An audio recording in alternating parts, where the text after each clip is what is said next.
안녕하세요. 이준석입니다. 인사드리겠습니다.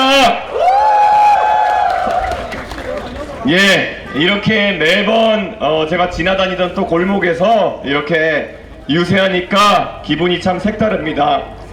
사실 이번 선거 지난 6개월 동안 진행되었던 계엄 사태의 종지부를 찍는 그런 선거입니다. 그런데 계엄 사태의 종지부를 찍는 선거이면서 동시에 우리가 잊지 말아야 할 것은 여러분의 미래를 결정짓는 그런 선거입니다.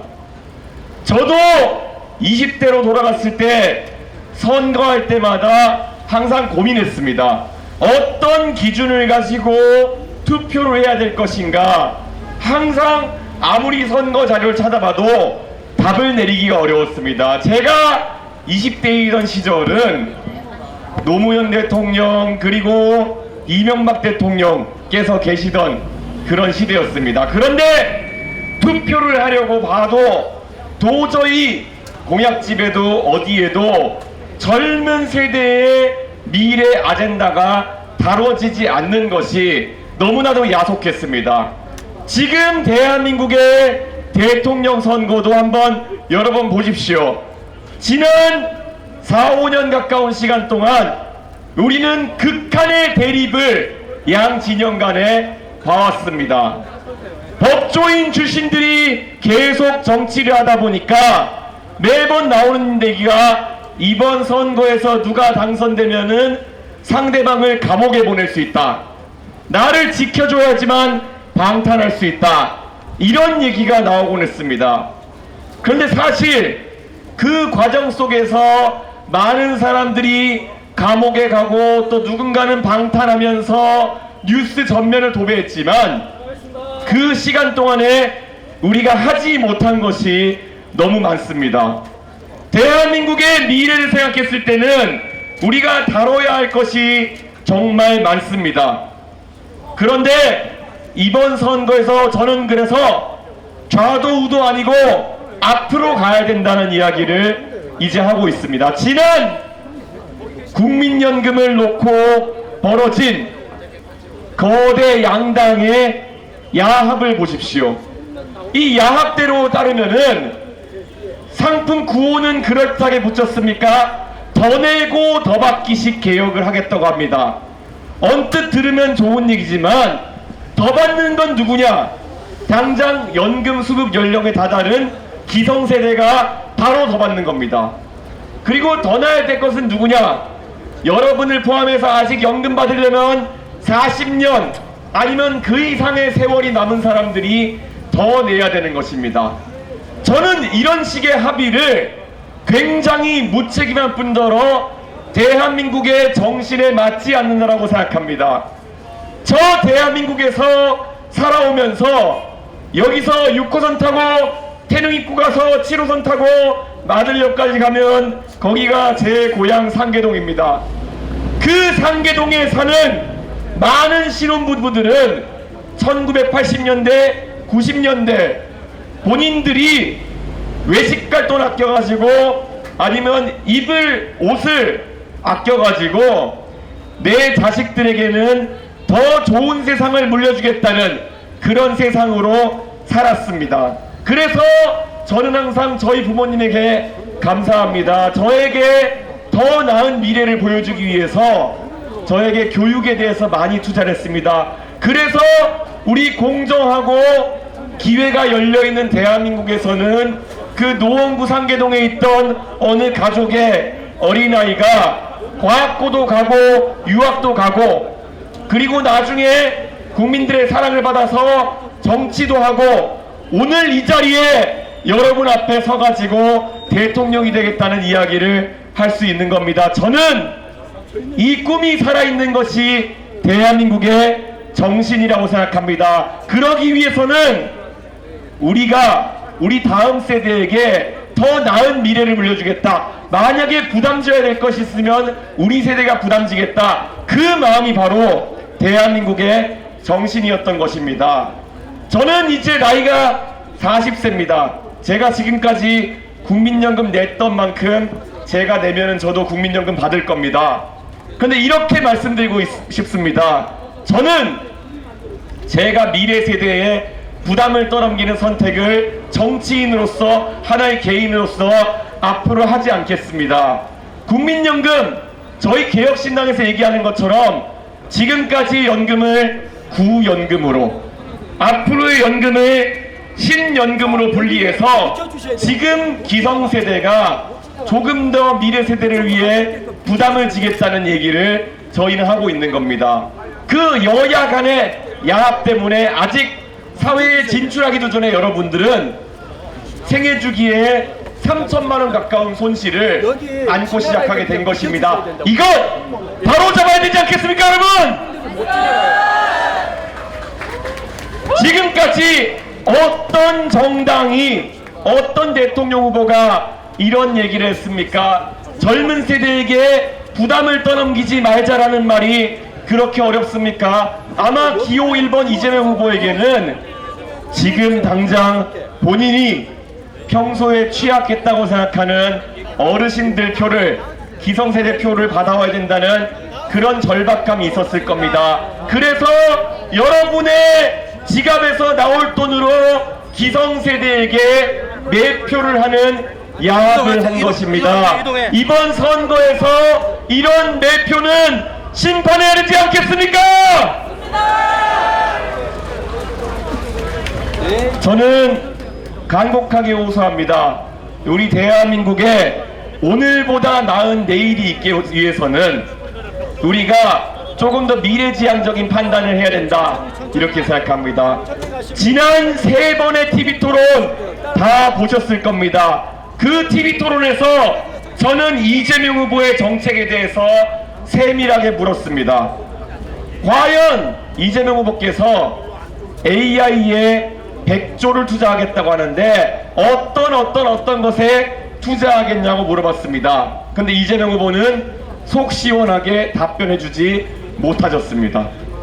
이재명 후보에게 간병비 건강보험 혜택을 주겠다고 하는데 이미 건강보험이 몇 년 뒤부터 30조씩 적자인데 어디서 돈을 끌어와서 그런 지원을 하겠느냐, 건강보험료 올리겠다는 얘기 아니냐, 이 얘기를 했을 때 이재명 후보가 명쾌하게 답을 하지 못했습니다. 여러분, 대한민국의 정치 지도자라면은 최소한 양심적이어야 되고, 그리고 미래 세대에 거짓말하지 않아야 합니다. 저는 이번 선거에서 희한하게도 무엇을 주겠다, 무엇을 해주겠다 보다도 무엇을 하기 어렵다라는 이야기를 계속 해왔습니다. 정상적인 선거라면은 이렇게 치르는 것이 말이 안 될 겁니다. 그런데 지금 대한민국의 재정 상황이나 세수 상황에서 봤을 때 우리가 지킬 수 없는 약속을 하는 것은 미래 세대에 대한 아주 안 좋은 거짓말입니다. 그렇기 때문에 저는 오늘 이 자리에서도 이야기하고 싶습니다. 대한민국 앞으로 우리가 개혁을 해야 될 겁니다. 우리가 지금까지 누려왔다고 생각하는 복지 중에서 만약에 조금 과도한 복지가 있다면은 우리는 그것을 조정하겠다고 하는 용기를 낼 수 있어야 할지도 모르겠습니다. 작년에 이미 제가 노인 무임승차에 대해서 이야기했을 때 그때 거대 양당은 외면하거나 오히려 비판했습니다. 근데 올해 들어가지고 우리가 보는 기사가 뭡니까? 서울교통공사가 이제 지하철 적자 때문에 더 이상 버티기 어렵다. 이것에 대해서 빨리 바로잡지 못하면은 여러분이 지금 타고 다니는 지하철 기본요금이 1,400원에서 2,000원으로 오를지도 모르는 겁니다. 그렇게 2,000원으로 올려도 적자인 상황 속에서 언제까지 폭탄 돌리기를 하겠습니까? 여러분이 지금 쓰는 기후동행카드, 기동카, 그것도 좀 있으면은 만약 이대로 가면은 한 사람당 10만원씩 걷어도 모자랄지도 모릅니다. 왜냐? 용기 있는 정치인들이 이제는 이런 복지 구조조정을 해야 된다는 말을 지금까지 하지 않았기 때문입니다. 저는 여러분이 만약에 대통령으로 만들어주신다면은 과감하게 대한민국의 복지 구조 조정을 해서 여러분이 앞으로 내게 될 세금과 사회보험료 깎아드리진 못하더라도 누구처럼 확 올릴 것 같은 얘기는 하지 않겠습니다, 여러분!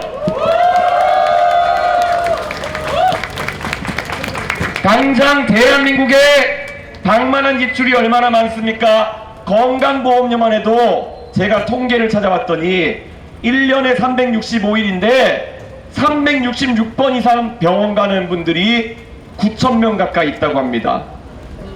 1년에 366번 이상 병원을 가실 정도면은 저는 뭐 물론 만성 질환자도 계실 수 있겠지만은 대부분은 우리가 얘기하는 나이로 환자, 의료 쇼핑 아닐까 그런 생각합니다. 이것을 정확하게 구조조정해서 여러분 월급에서 나중에 빠져나갈 건강보험료 아껴야 되는 거 아니겠습니까? 저는 합리적인 대한민국의 유권자가 우리가 다시 한번 도약할 수 있는 기회를 만들어줄 것이라 확신합니다.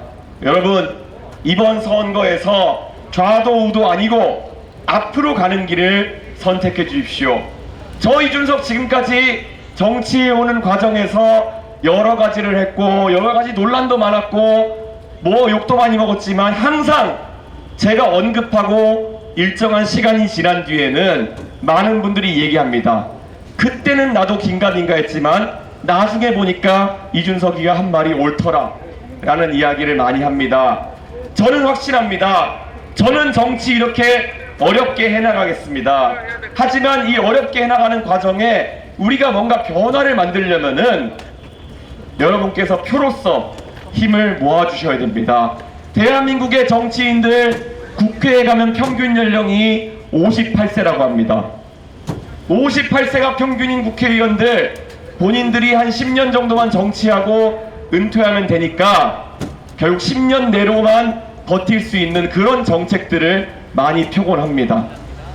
저 이준석은 앞으로 30년, 40년 더 정치를 할지도 모르는 사람입니다. 그랬을 때 저는 적어도 나중에 제가 봤을 때 부끄럽지 않은 그런 선택들을 하려고 합니다. 프랑스도 30대에 마크롱 대통령을 뽑았더니 마크롱 대통령이 과감한 개혁에 나섰습니다. 연금을 개혁하겠다고 하고 노동개혁을 하겠다고 하고 왜 그렇습니까? 마크롱 대통령이 30년, 40년 뒤에도 살아서 본인이 했던 정치적 판단에 대해서 책임을 져야 하는 젊은 정치인이기 때문입니다. 이번 대통령 선거도 다르지 않습니다. 여러분께서 이준석을 뽑아주시면은 이준석은 책임감 있는 정치를 할 것이고 결코 여러분의 미래에 대해서 부끄럽지 않은 그런 선택들을 할 겁니다. 모두 여러분의 한 표로 이룰 수 있는 성과일 겁니다. 이 자리에서 간곡하게 호소하겠습니다. 대한민국의 미래를 위해서 소중한 한 표 부탁드립니다. 우리가 지난 6개월간의 계엄과 탄핵 사태를 겪은 뒤에 계엄과 탄핵에 대해서 진정성 있는 반성을 하지 못하는 사람들을 다시 한번 집권 세력으로 만들 수는 없습니다. 그들이 이번에 심판받아야 됩니다. 하지만 마찬가지로 우리가 포퓰리즘을 통해서 우리의 곡간을 끌어다 매표하는 사람에게 표를 줘서도 안 됩니다. 그게 우리가 앞에 놓여있는 판단의 기준이 되어야 될 겁니다. 1번 뽑으면 환란이 올 겁니다. 2번 뽑으면은 내란을 청산하지 못할 수도 있습니다. 4번 뽑으면은 대한민국은 새로운 앞길로 갈 수 있습니다. 여러분 어릴 때부터 이 말 듣고 많이 자랐을 겁니다. 어떤 이상한 아저씨가 사탕 준다고 따라오라고 하면은 따라가면 안 돼. 이것이 저희 부모가 아마 아이들이 밖으로 다닐 때 가장 먼저 가르쳐주는 것일 겁니다.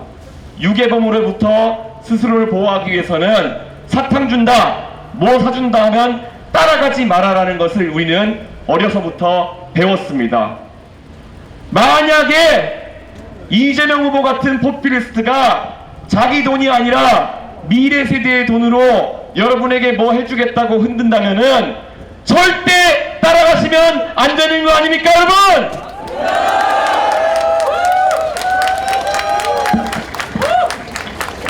정말 대한민국 다이나믹합니다.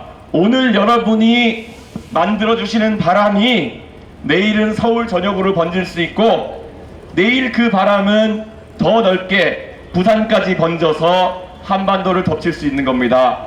오늘 아직까지 투표 안 하신 분이 있다면은 꼭 오늘이나 내일 중에 투표해 주십시오. 아직 주소지 이전을 안 하신 분이 있다고 한다면은 오늘과 내일 중에 꼭 투표해 주셔야 됩니다. 그를 통해서 대한민국의 미래를 바꾸고 같이 한번 신나는 미래를 만들었으면 좋겠습니다. 열심히 해서 보답하겠습니다. 감사합니다. 투표해 주십시오. 여러분 보다 큰 박수와 함성 주십시오. 이준석 개혁신당 후보가 여러분과 함께하는 호소의 말씀이었습니다. 네, 여러분 지금 잠시 안내 말씀드리겠습니다. 그 자리에서 움직이지 마시고요. 지금 너무 골목이 협소한 관계로 네, 지금 언론 관계자 여러분들 안전한 곳으로 이동을 먼저 해 주십시오.